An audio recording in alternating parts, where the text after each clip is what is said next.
How many ponies from my world are there? The question haunted her.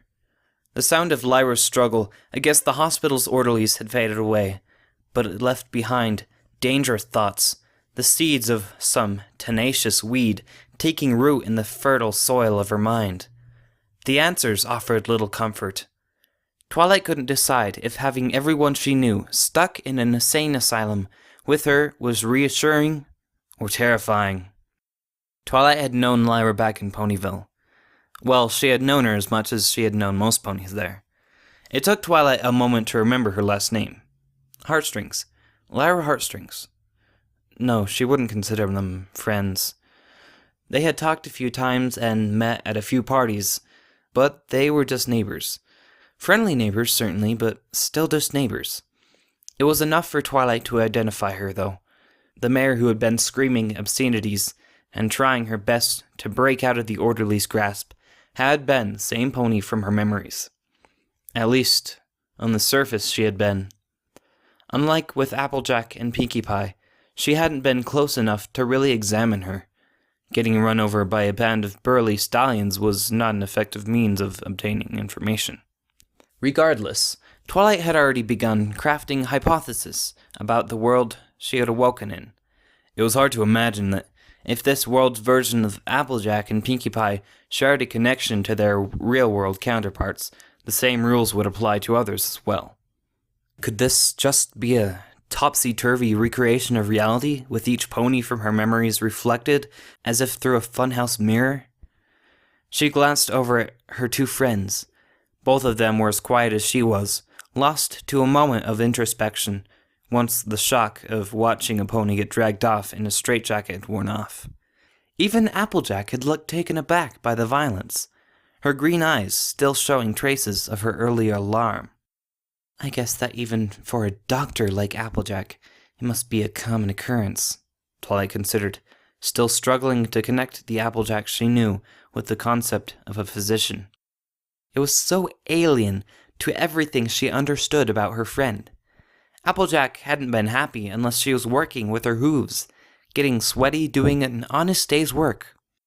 The image of Applejack writing out prescriptions and examining medical reports was laughable. Twilight frowned. Was that jealousy speaking?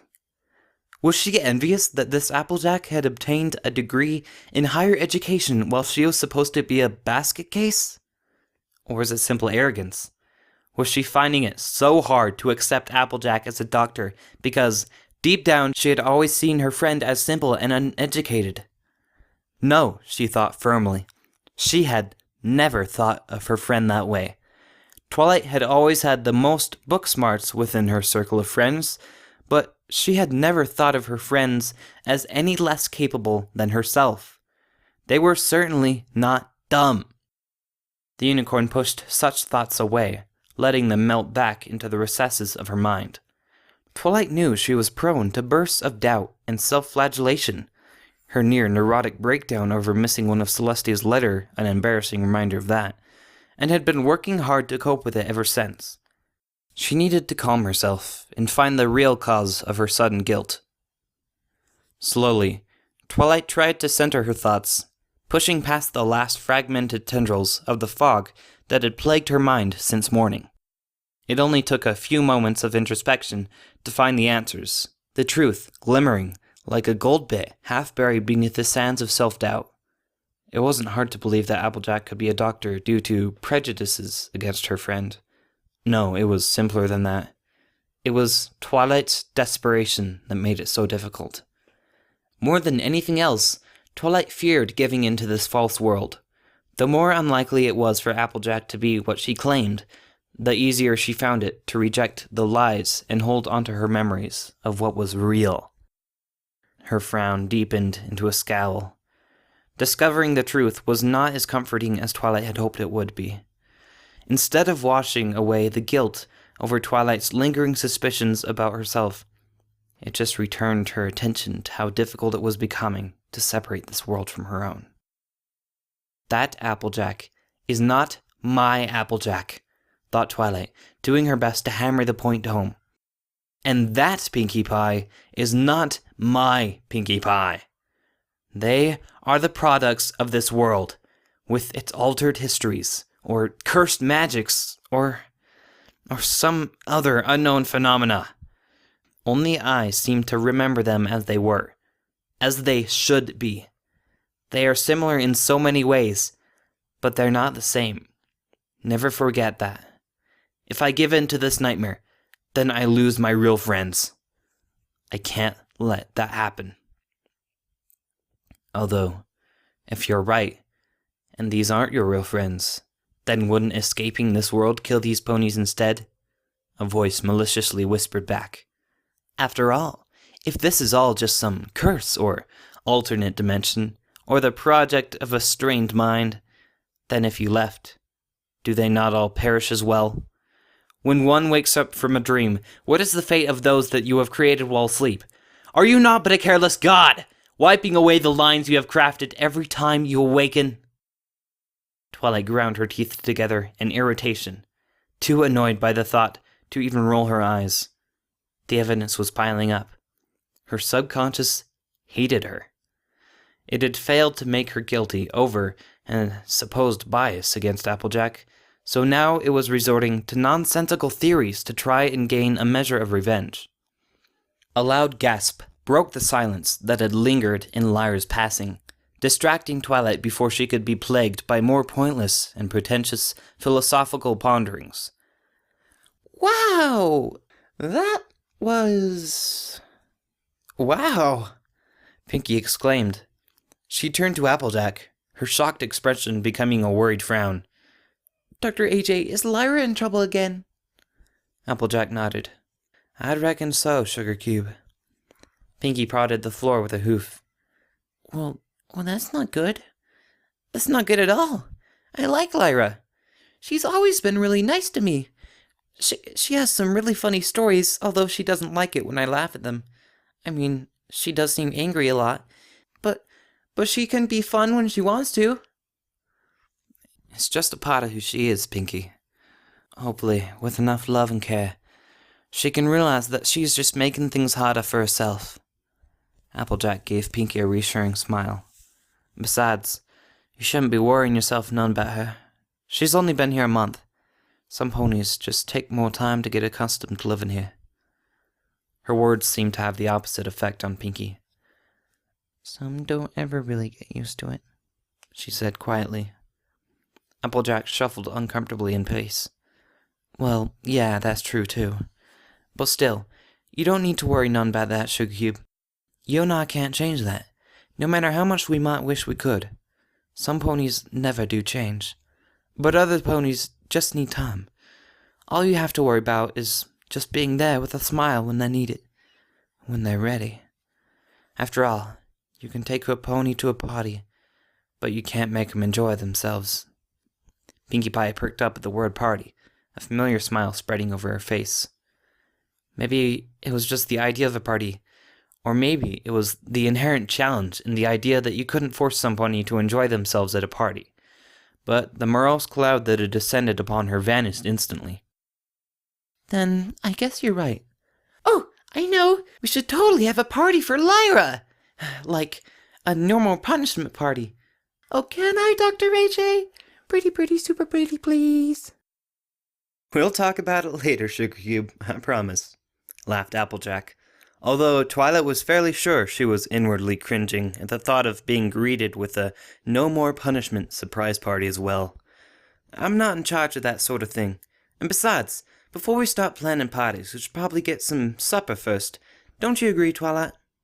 What? Oh, absolutely, she answered before she turned back to watch Pinkie bounce on the tips of her hooves. The energy was infectious. Her lips slowly curled upwards into a smile. Despite all her earlier fears about giving in to this world's lies, she couldn't help but draw comfort from the familiar excesses of her friend's cheerful doppelganger. Instead of fearing the similarities, she found strength in them. They were not replacements, but links back to the real world. As long as she had these versions of her friends with her, she had something tangible she could hold on to. The cafeteria was not as big as Twilight had expected. Her schools in Canterlot had possessed facilities twice this size at least. However, after so long spent in the same narrow hallway, it felt like a concert hall. The wall to her left held large windows protected by a thin wire mesh, filling the room with the heavy warmth of the mid-afternoon sun. Natural light was a delight, and Twilight could envy the cats that got to nap in its golden embrace. The rest was much more disappointing. Despite the smaller size, the cafeteria showed all the familiar hallmarks of an institutional eatery. White, rectangular tables laid out in rows with painful precision. Long benches at just the right height to be comfortable for no one. A floor of large and easily cleanable tiles, and the still painfully drab green and white colors of the walls.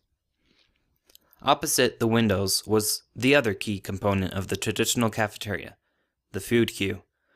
All polished metal and sparkling glass, the area beyond the chrome counters was filled with the usual large machinery of a productive kitchen. It was cooking on an industrial scale. A famous pony had once said that quantity had a quality all of its own. The kitchen was a polished metal monument to that idea. About the only thing not gleaming were the lunch mares. Each sported a look somewhere between apathy and annoyance, as if they had stepped in something that morning and were still mildly cross about it. It was the expression of a worker who had been performing the same repetitive task all day, and could look forward to an encore performance tomorrow, and the day after, on and on. It was a wonder that more lunch mares didn't end up in psychiatric hospitals. "Alrighty, you two, come on and follow me," Applejack said, as she led the other ponies around the edge of the cafeteria. Pinkie Pie continued to bounce excitedly as she followed the doctor around. "I hope it's cupcakes! I really love cupcakes! It's been like forever since I've had them, too." "Like I said before, it's soup. It's just soup," Applejack repeated. Pinkie ignored her as she began debating aloud which flavor would be best for dinner. Applejack sighed in defeat as the trio took their place in line. Twilight wasn't concerned over what she was going to be fed. Food was food, and she would be happy to fill her belly with something warm. Besides, she had enough experience to know that whatever she got would be depressingly functional. There was no reason to add disappointment into the mix. She let her eyes roam over the cafeteria as she trailed behind the other two, trying to locate familiar faces amongst the crowd. The cafeteria wasn't packed by any definition of the word, which she chalked up to dinner having only recently begun. Still, the 70 or so ponies were a diverse lot. Twilight felt like she was at a reunion and trying to put old names to new faces. The presence of a few familiar ponies amongst the crowd filled her with the same storm of emotional confusion she had been dealing with ever since Applejack had first appeared. Was she supposed to be relieved or horrified to spot Berry Punch at a table? Was Carrot Top's presence in the hospital a reminder that her memories were not fabrications, or just another example of a pony she knew, suffering? Her nightmares were difficult enough when Twilight was being tormented. A nightmare about the pain of others was something else entirely. Despite the rays of the afternoon sun, Twilight felt cold. Thankfully, or not, Twilight still struggled to decide. Most of the ponies were not familiar to her. Many showed obvious signs of mental illness, from slow and jilted movements to odd behavioral tics. Some of the ponies needed assistance feeding themselves, with a few nurses spoon-feeding the most incapable patients. Twilight watched as one nurse cleaned a patient's chin of some dribbling soup, cooing to him gently. The stallion's empty eyes were locked on something on the horizon only he could see. The chill of unease deepened. Whatever terrors and tribulations she might be suffering through, she was thankful for what she still had. Things could have been worse. So very much worse. Twilight moved her gaze elsewhere with relief. She didn't let her eyes linger on any one pony for very long, doing her best to avoid being rude. The dinners were a mix of so many different sorts of ponies. An old mare sat hunched over her bowl protectively. At the next table over, a pair of teenage colts giggling over some shared joke. In the corner was a mummy. Twilight's mind came to a screeching halt. She blinked. A mummy? Her first impression hadn't been too far off the mark, she realized, once she returned her attention to the unicorn. The pony was seated as far away from the windows as possible, and was draped from head to tail in bandages. She assumed the pony was a mare, although she couldn't be certain at distance. The wrappings obscured any details. Every part of the mare was hidden away. The only part of the pony not covered was the bright blue mane peeking out the top. Even her eyes were shielded between a set of tinted goggles. The uncanny resemblance to the monster from the Daring Do novel was accurate, despite being a highly inconsiderate and childish comparison. Still, despite her earlier promise not to, she continued to gawp at the linen-clad pony with macabre fascination like she was a museum display. A gray nurse sat beside the mare, helping to feed her through a slit over the mouth. Twilight couldn't imagine what terrible things could have condemned a pony to a life shrouded in bandages. Twilight's heart froze when the nurse glanced up, the two ponies making eye contact. With a squeak, Twilight averted her gaze, trying her best to pretend like she had been examining the fire extinguisher over the mare's shoulder. Her face burned with embarrassment at being caught acting so inconsiderate. Aw, it's just soup, Pinkie Pie exclaimed in disappointment, and Twilight used the excuse to turn around. She could feel the nurse's purple eyes boring into the back of her head. Part of her pointed out it was just her embarrassment fueling her imagination, but the rest of her was too scared to prove the point. She'd already been rude enough for one day. Applejack rubbed the bridge of her nose and muttered something beneath her breath as Pinkie moaned about the lack of pastries as an entree. As the line shuffled forward, Twilight picked up a plastic tray, plastic bowl, and plastic utensils, each item the same joyless shade of white. The clear plastic of her cup was downright flamboyant in comparison. "So, Applejack, are you eating the same meal as us?" Twilight asked when Applejack grabbed a tray of her own. "Sure am, Sugar Cube. A lot of the staff get their meals here. It's simple fare. Not bad now, just simple. And it don't cost nothing either." "I wouldn't think that doctors would want to eat the same food as patients, though. Why aren't you bringing something from home? It has to be better than this," she said, as she gestured at the bubbling vats of soup. "Well, yeah, I could bring my own lunches if I wanted," Applejack said, a faint blush coloring her cheeks. "Or I could eat here. You know, for free." Twilight blinked as she connected the dots. "Oh, right. I understand," she said in an apologetic tone. "I like the food here," Pinkie interjected before Twilight's blush grew even worse.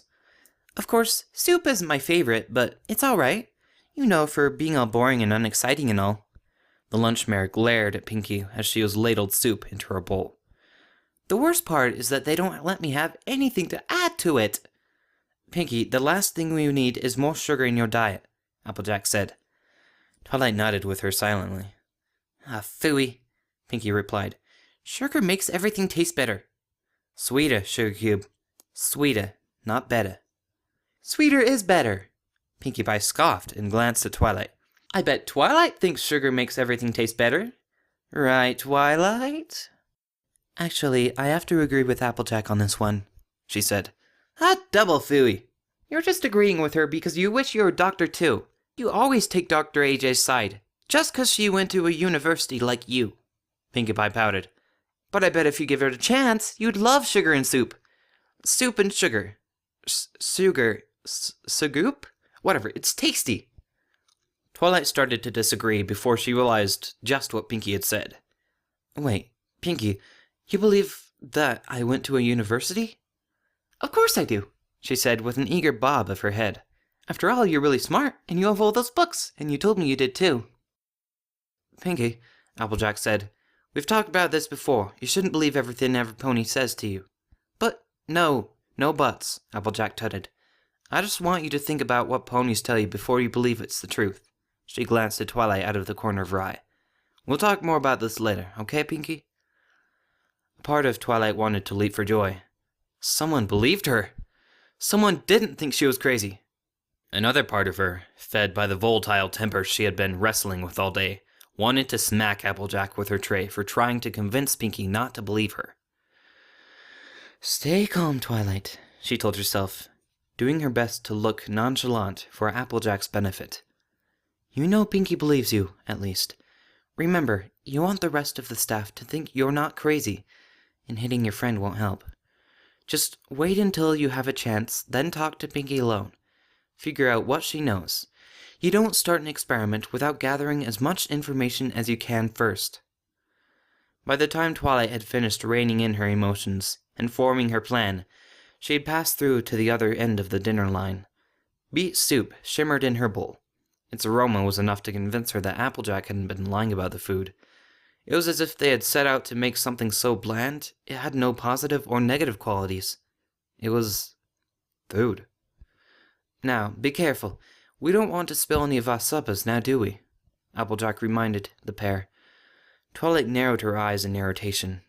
Despite being more than capable of carrying her own tray, Applejack was paying both her and Pinkie Pie an inordinate amount of attention, ensuring they didn't drop anything. It was bad enough that she doubted her sanity and told others not to believe her. But now? Now she was doubting her hoof-eye coordination. Twilight wasn't just annoyed anymore. No, the continued attempts to treat her like a fool were downright infuriating. She was old enough to have graduated, damn it. She could manage the simple task of not spilling her food, even without the use of magic. She'd faced down monsters and wrestled with the spirit of disharmony. She could manage a single bowl of soup. Twilight was still glaring furiously at Applejack when she walked straight into the side of the table. It felt like the furniture had bucked her in the chest. The tray flew from her mouth as she tumbled backwards with an undignified squawk. Twilight, are you okay?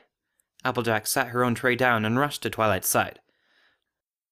Twilight stared up at the ceiling, considering whether she was more angry or embarrassed. Pinky's laughter made her decide on both. Irony wasn't as funny from the receiving end. I'm fine, she said through her clenched teeth, ignoring Applejack's hoof to get up on her own. Applejack hurried off while Twilight steadied herself, using the table for support. She had been lucky. When she had dropped her tray, it had landed on the table, so she had only spilt about half her soup. Yes, I certainly was lucky that I didn't spill so much of my soup. Maybe next time I'll be lucky enough to not end up running into any furniture like a moron, she thought, doing her best to ignore the pain in her chest. Twilight, you need to watch where you're going, Sugar Cube, Applejack said when she returned, dropping a bundle of napkins on the table to start soaking up what had escaped Twilight's tray. You might have hurt yourself. How she managed to keep from exploding, Twilight would never know. Her embarrassment and bitterness were already at boiling points, and now her friend was talking down to her like she was a careless fool. Again! It didn't help her that Pinkie Pie had been joined by a few other ponies who took the chance to snicker at her misfortune. With her cheeks burning red again, Twilight planted herself into the seat and hunched over as best she could, trying to push the laughter and amused stares from her mind. She felt like she were reliving one of her youthful nightmares, where she was laughed at by all the other students in school after doing something particularly embarrassing, like forgetting her homework or getting a B on a test. She shivered despite the warmth on her face. Some of those nightmares had lasted long after graduation. That was hilarious, Twilight, Pinkie Pie said, giving her another broad smile. Her scowl deepened, imagining that she was beginning to understand what the bandaged mare felt like when ponies like Twilight stared at her. Thanks. Really? That made me laugh super hard. You're really funny when you want to be, you know that? Evidently sarcasm was as ineffective on this Pinkie Pie as the one from home. The realization of another connection between the two Pinkies offered little comfort under the circumstances. Don't be upset, Twilight, Applejack said, misreading Twilight's expression entirely. She dropped the used napkins in the trash and swapped Twilight's bowl with her own full one. Here, take mine. But, Dr. AJ, aren't you hungry? Pinkie Pie asked. Applejack shrugged, giving Twilight a friendly grin. Tain't no problem. I just don't want Twilight going hungry. Besides, I can always just go and get more later. She mumbled her thanks as she picked up her spoon. Twilight might have been angry, embarrassed, and upset, but she was still hungry. Twilight swallowed a mouthful of the red liquid. She paused and glanced down at her bowl, taking a moment before greeting another spoonful.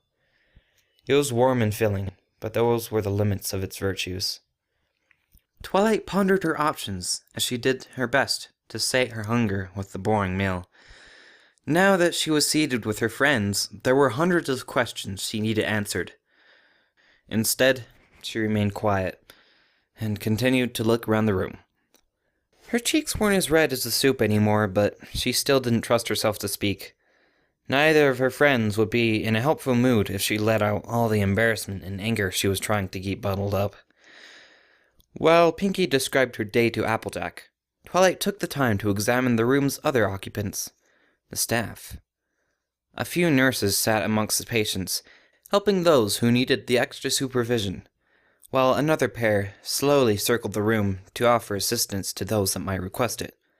A few orderlies were in the room as well, although the ones she saw stationed by the doors seemed more like guards than medical assistants. Her eyes lingered on the ominous black clubs that hung from their belts.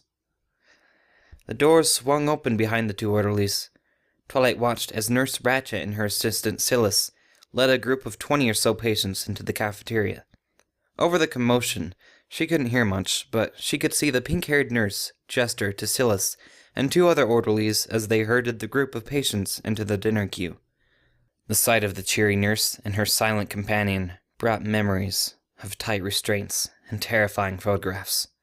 Had she really been awake for less than a day? It felt like an eternity since her life had been stolen from her. She turned her attention away from the new arrivals. The only faces there she recognized were the two ponies that had woken her up that morning, and the less she saw of them, the better. There was a lull in her friend's conversation, marked by a resigned sigh from Applejack in the aftermath of another of Pinkie's pointless stories. It brought Twilight back to the matter at Hoof, getting information from her friends. And, she thought, as she watched Applejack concede to Pinkie's amorphous logic, I think I might have a way of getting some of those answers. The idea was so simple. She couldn't believe she hadn't thought of it before. It was devious, truly inspired. Applejack could ignore and obfuscate if Twilight asked her directly. But what about Pinkie Pie? Applejack, Twilight spoke casually, easing herself into the conversation. Why is it that the patients here stand in line for their food? I mean, I thought most hospitals brought the food to the patients. It depends, Sugarcoop. Most of what we do is about therapy and rehabilitation, she said. It helps if they learn to be self-reliant, if they can manage to do small tasks like this on their own. Helps their self-esteem, too. It might not seem like much, but some of these ponies live most of their lives with doctors and nurses telling them where to go and what to do. Showing them that we trust them for little things helps a bunch. There was relief in her voice at being asked a reasonable and logical question with a reasonable and logical answer. The frustration gained from her previous conversations with Pinkie was still a terrible annoyance. She didn't want to deal with more random leaps of absurdity. Perfect. How much rehabilitation? Twilight said, with deliberate care, doing her best to keep a devious grin from her face as she raised her voice a little louder for Pinkie's benefit.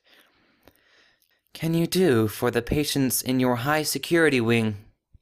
Applejack's eyes opened in alarm. Twilight, she said, her voice a cross between a hiss and an attempted hush. It didn't work. Whoa! High security? What, like a bank vault? Pinkie gasped as excitement lit up her face. Is there a hidden vault around here? What? No, not like that at all, Applejack exclaimed, planting a restraining hoof on Pinkie's shoulder, as if afraid the mare was about to leap up and start acting like a jewel thief, which wasn't far-fetched by Pinkie Pie standards. Pinkie frowned. But why call a high-security place a high-security place if there isn't any gold or treasure or negotiable bearer bonds to protect? Applejack spared another accusatory glance at Twilight. The question had sparked a burning curiosity in Pinkie Pie, and they both knew that she wasn't going to stop asking about it, or acting out some potentially disastrous cat burglar fantasy, until she had some answers. Twilight felt quite proud of herself. After all, manipulating other ponies was difficult for someone with her social skills. Memories of a want-it-need-it spell flashed through her mind. She pushed them away before they soured her mood. There was a part of her that felt bad about doing it to her friends, but the necessity of getting as much information as she needed was justification enough. She had to get back to her world and her friends. She couldn't do that until some of the blanks were filled in. Well, Pinky, you see, sometimes there are ponies that do bad things. Applejack began, trying to pick her words carefully. Like burglars! Burglars and thieves trying to steal all the gold in the vault, Pinkie Pie said, her voice dropping to a conspiratorial whisper. Should I be on the lookout for burglars? You can trust me to catch the thieves, Dr. AJ. I'm really observant. The doctor rubbed her forehead with a hoof and muttered something suspiciously like, Celestia, help me, under her breath. No, Pinky. What I mean is, sometimes there are ponies that do bad things to other ponies, and we have to put them someplace special. So, like a prison? Twilight offered, in a helpful tone, ignoring another glare from Applejack. Wait, are you saying there's a jail around here too? Gasped Pinky, who was flying to her mouth. There must be a mountain of treasure in this vault if you have so many thieves attempting to steal it that you need a prison for them all. There ain't any thieves, and there ain't any flippin' treasure vault. Applejack's exasperated voice was loud enough to attract a few cursory glances from the surrounding tables. Catching herself before she got any louder, the orange mare took a few deep breaths. Look, Pinky, there is no vault, there is no treasure, and there is no nothing involving burglars. Do you understand so far? Pinky nodded and leaned forward in rapt attention. Good, Applejack said, keeping her eyes on Pinky and ignoring Twilight and her barely suppressed grin of victory. Twilight couldn't help it. Maybe now she might start to get some answers, no matter how minor. Now, sometimes there are ponies that do bad things, but it's not really their fault. They might be sick, or they might have had bad things happen to them. These ponies need to go someplace safe, where they won't hurt any pony else, and where they can get the treatment they need. Wait, but that sounds like Broadhoof, said Pinkie Pie slowly, realization dawning on her. But that's not right. I mean, we don't have bad ponies around here, do we? Do we? Her pupils shrank to minuscule dots. Oh, no. What if I'm in prison? What if I'm a bad pony? No. I'm not a bad pony. I'm not a bad pony. I'm not. The transition was sudden enough that Twilight was struck speechless when Pinky began to hyperventilate. Her repeated assertion that she wasn't a bad pony carrying a haunting undertone that tore at Twilight's heart. A knife of ice twisted in Twilight's gut. Her sense of victory shattered into jagged shards of guilt as she watched tears leak from the corner of her friend's eyes. Pinkamena Diane Pa! Applejack said Pinky's full name firmly enough to get her full attention back, both her forelegs resting on the mare's shoulders as she stared her directly in the eyes. You are not a bad pony. Her declaration carried with it all the certainty of a prophet laying out sacred law, the confidence in her tone enough to help break through the panic that had gripped Pinky. But... Pinky blubbered as she teetered on the precipice. Applejack squeezed her shoulders. You are not a bad pony. Do you understand me, Pinky? You are not a bad pony. You are not a bad pony. Now say it with me. I'm a bad... I'm not a bad pony, she stammered and hiccuped, her nose glistening with snot as she tried to hold back her tears. You are not a bad pony. I'm not a bad pony. You are not a bad pony.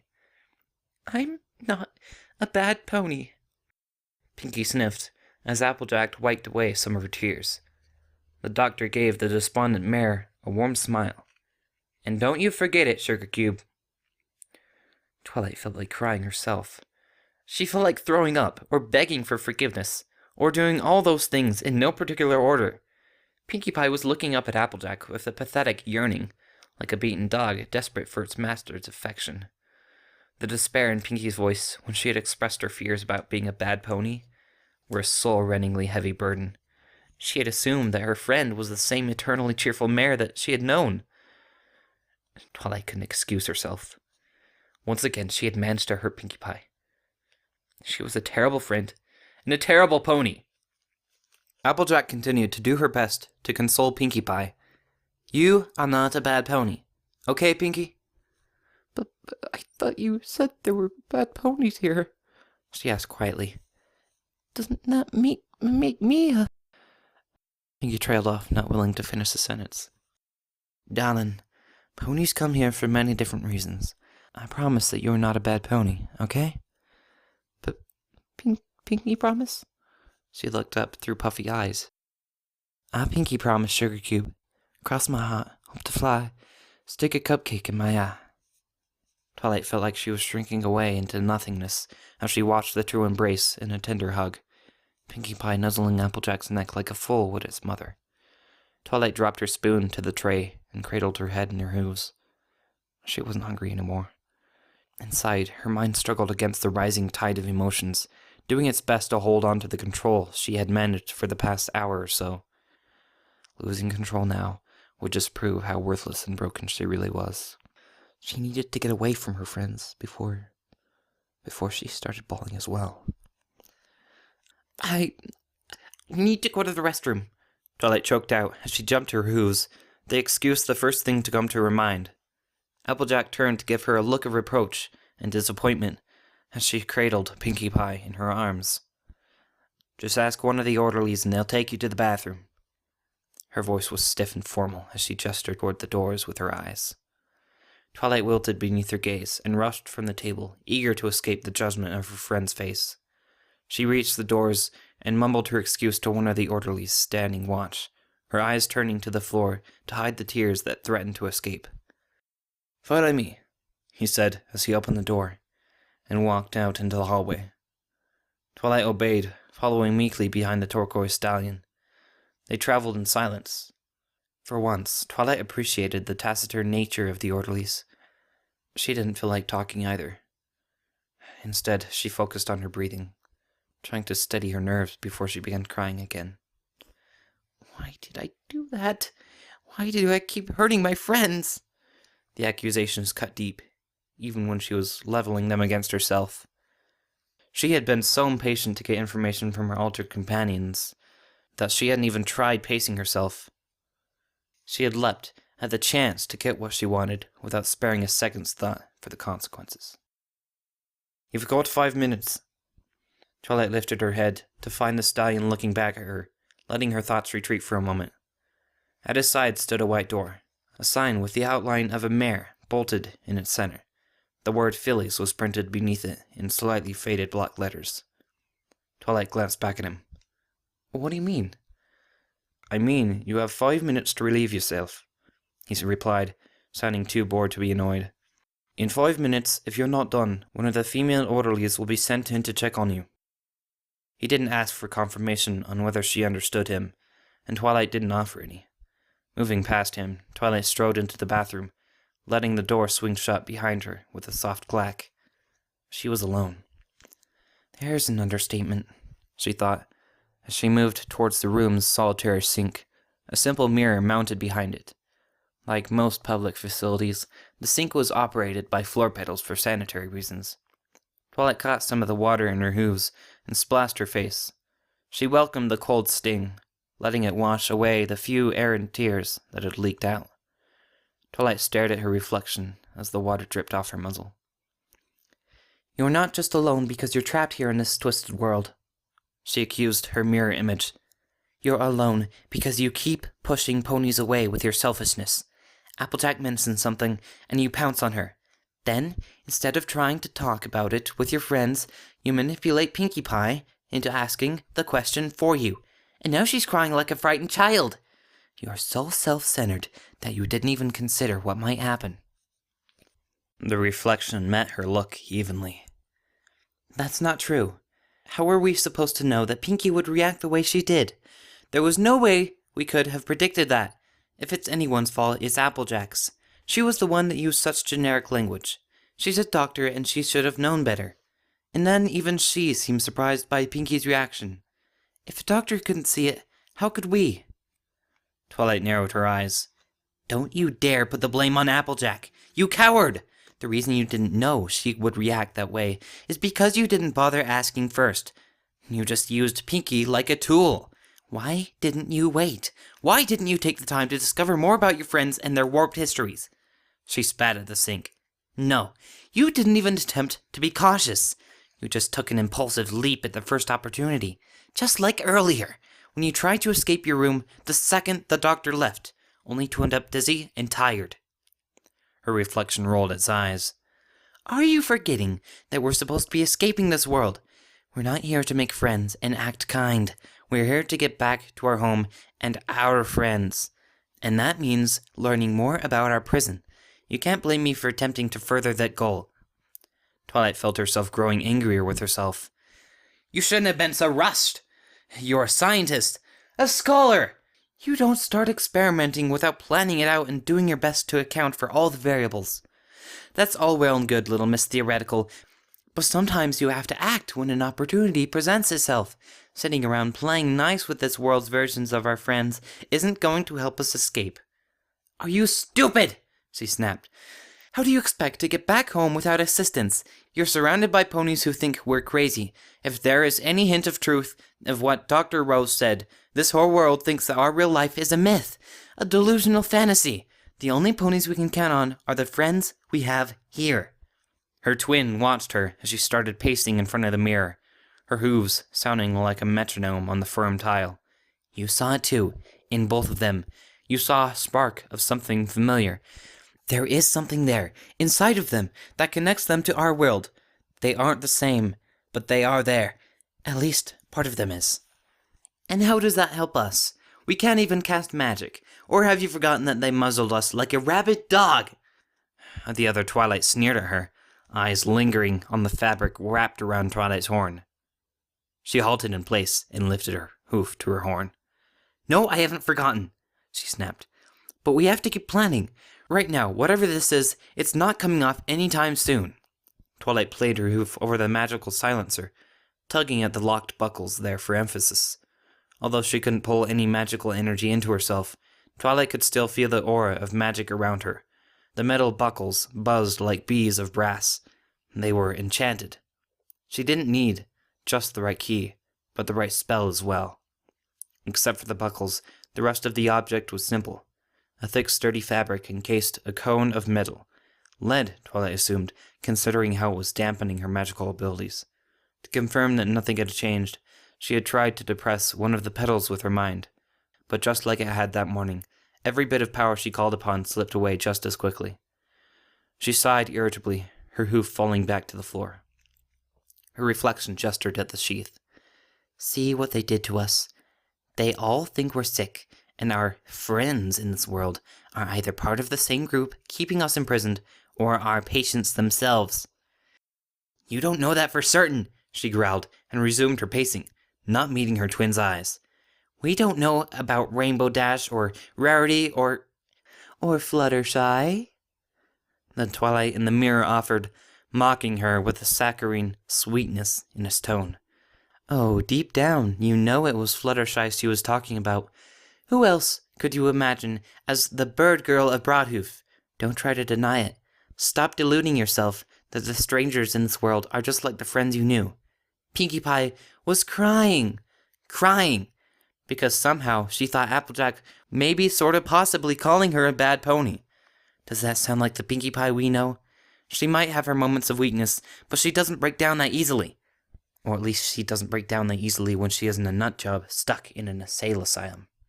She stared at the mirror with disgust. She is not nuts! How dare you say that about our friend? The reflection snorted. Please, you saw her back there. She isn't our Pinkie. She isn't our friend. This Pinkie Pie is damaged. Defective. She broke down like a fool because... Enough! Twilight shouted as she spun to face the mirror. Her twin recoiled as Twilight slowly advanced on it, the unicorn's visage a seething mass of impossible rage. Her shame and doubt fueled the cataclysmic fire behind her eyes. Rearing up behind her hind legs, Twilight planted her forehooves on either side of the mirror and leaned in closer. Her reflection stared back dumbly, frozen in shock.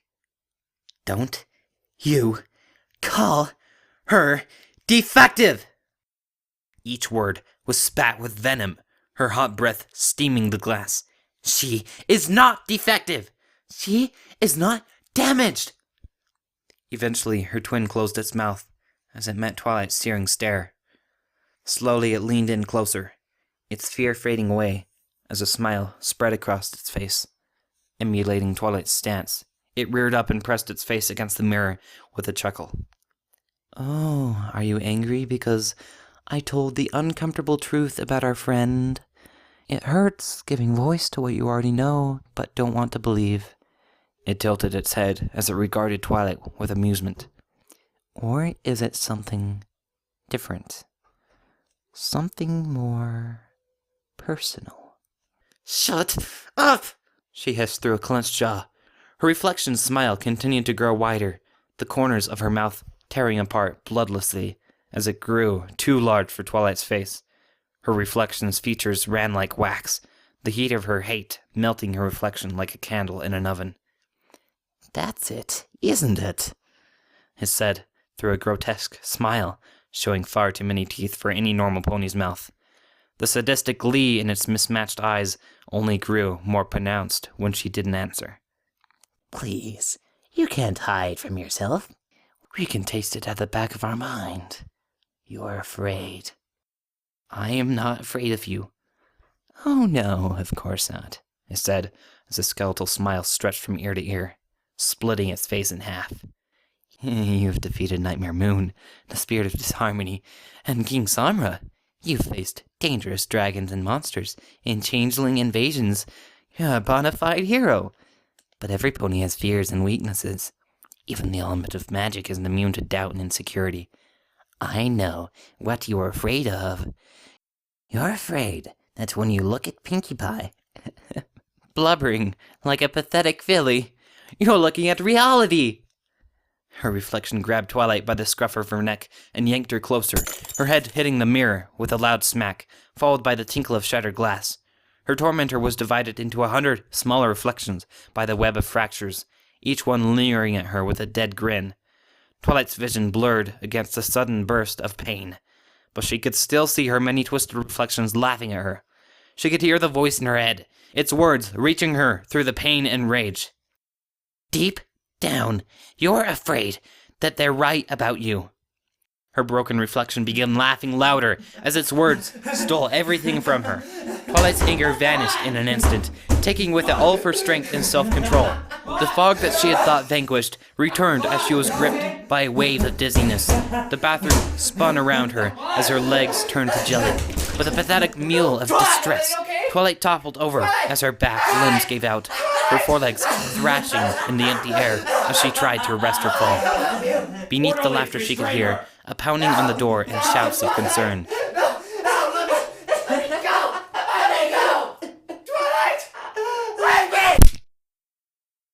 But the crack of her head hitting tiles silenced it all.